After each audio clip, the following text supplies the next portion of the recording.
নমস্কার বন্ধুরা, কল্পনার রসনা ঘরে সবাইকে স্বাগত। এঁচোড় চিংড়ি কিন্তু বাঙালির একটা পছন্দের খাবার। আমি তোমাদের করে দেখাবো পেঁয়াজ রসুন ছাড়া সাবেকি পদ্ধতিতে কিভাবে এঁচোড় চিংড়ি বানাবে। এঁচোড় চিংড়ি বানানোর জন্য আমি 1/2 কিলো এঁচোড় নিয়েছি। এঁচোড়গুলো বড় বড় পিস করে কেটেছি আর 4টে আলু নিয়েছি। আলুগুলোকেও ডুমো ডুমো করে কেটে নিয়েছি। এঁচোড়গুলো কেটে কিছুক্ষণ জলে ভিজিয়ে রেখে তারপরে একটা প্রেশার কুকারের মধ্যে দিয়ে দিলাম। দিয়ে 1/2 চামচ নুন আর 1/2 চামচ হলুদ গুঁড়ো দিয়ে দিলাম।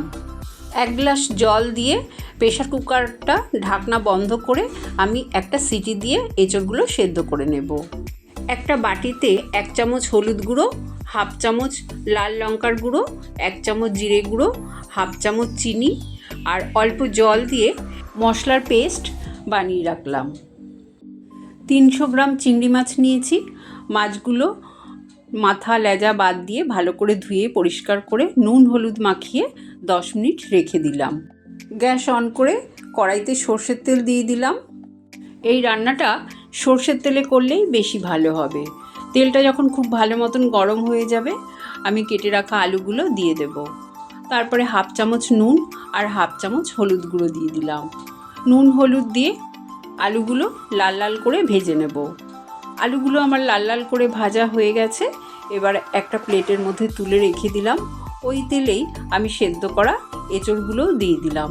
এঁচোড়গুলো দিয়ে খুব বেশি কড়া করে ভাজবো না, হালকা লাল লাল ভাজা হয়ে গেলেই তুলে নেব। এঁচোড়গুলো আমার ভাজা হয়ে গেছে। এবার আমি এঁচোড়গুলোও তুলে রেখে দিলাম। কড়াইতে 4 চামচ সর্ষের তেল দিয়ে দিলাম আর ফোড়নে দিয়ে দিলাম একটা তেজপাতা, একটা শুকনো লঙ্কা ফাটিয়ে দিয়ে দিলাম আর 1/2 চামচ গোটা জিরে। ফোড়নের গন্ধ বেরোলে চিংড়ি মাছগুলো দিয়ে দেব। চিংড়ি মাছগুলো দিয়েও কিন্তু আমি বেশি ভাজবো না, হালকাভাবে একটু ভেজে নেব। তারপরে 1/2 চামচ আদা বাটা দিয়ে দিলাম।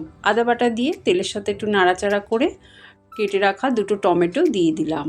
টমেটোটা দিয়েও একটু নাড়াচাড়া করে নেব। তারপরে আমি যে মশলার পেস্ট বানিয়েছিলাম গুঁড়ো মশলাগুলোর, সেই পেস্টটা দিয়ে দিলাম। মশলাটা ভালো করে কষানো হয়ে গেলে আমি একটা বাটিতে 4 চামচ টক দই ফেটিয়ে রেখেছিলাম, সেই টক দইটা দিয়ে দিলাম। আর টক দইটা দেওয়ার সময় কিন্তু গ্যাসের ফ্লেমটা লোতে রাখতে হবে।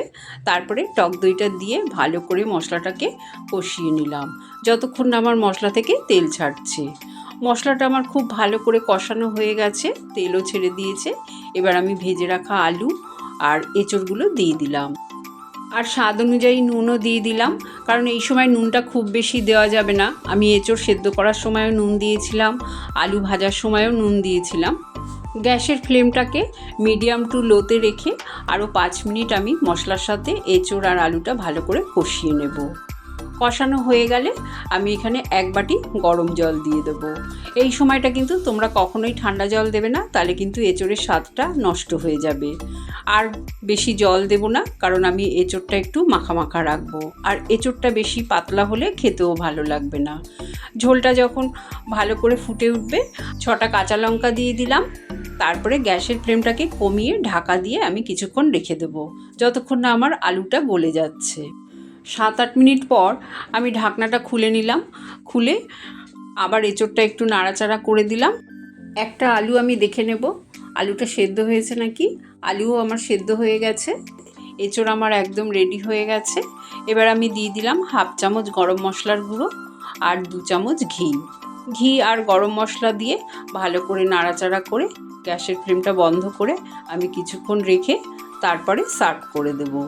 এই এঁচোড় চিংড়ি গরম ভাতের সাথে খেতে কিন্তু অসাধারণ লাগে। রেসিপিটা যদি ভালো লাগে অবশ্যই কমেন্ট করে জানিও। চ্যানেলটাকে লাইক শেয়ার করো।